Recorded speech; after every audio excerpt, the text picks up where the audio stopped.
ঢাকার দোহারে রুবেল নামে এক যুবকের ঝুলন্ত লাশ উদ্ধার করেছে দোহার থানা পুলিশ।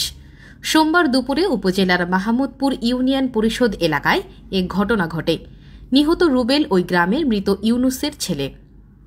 নিহতের বাড়িতে গিয়ে ক্যামেরার সামনে কথা বলার মতো পরিবারের কাউকে পাওয়া যায়নি, তবে পারিবারিক কলহের জেরেই এ ঘটনা ঘটতে পারে বলে জানান প্রতিবেশীরা। দোহার থানার ওসি রেজাউল করিম বলেন, প্রাথমিকভাবে জানা যায় স্ত্রীর সাথে কলহের জেরেই আত্মহত্যা করেছেন। পুলিশ মরদেহ উদ্ধার করে থানায় নিয়ে এসেছে। এ বিষয়ে একটি অপমৃত্যু মামলা প্রক্রিয়াধীন রয়েছে। মঙ্গলবার সকালে লাশ ময়না তদন্তের জন্য ঢাকায় পাঠানো হবে বলে জানান ওসি মোহাম্মদ রেজাউল করিম। ঢাকার দোহারে রুবেল নামে এক যুবকের ঝুলন্ত লাশ উদ্ধার করেছে দোহার থানা পুলিশ। সোমবার দুপুরে উপজেলার মাহমুদপুর ইউনিয়ন পরিষদ এলাকায় এ ঘটনা ঘটে।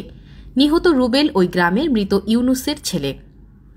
নিহতের বাড়িতে গিয়ে ক্যামেরার সামনে কথা বলার মতো পরিবারের কাউকে পাওয়া যায়নি, তবে পারিবারিক কলহের জেরেই এ ঘটনা ঘটতে পারে বলে জানান প্রতিবেশীরা। দোহার থানার ওসি রেজাউল করিম বলেন, প্রাথমিকভাবে জানা যায় স্ত্রীর সাথে কলহের জেরেই আত্মহত্যা করেছেন। পুলিশ মরদেহ উদ্ধার করে থানায় নিয়ে এসেছে। এ বিষয়ে একটি অপমৃত্যু মামলা প্রক্রিয়াধীন রয়েছে। মঙ্গলবার সকালে লাশ ময়না তদন্তের জন্য ঢাকায় পাঠানো হবে বলে জানান ওসি মোহাম্মদ রেজাউল করিম।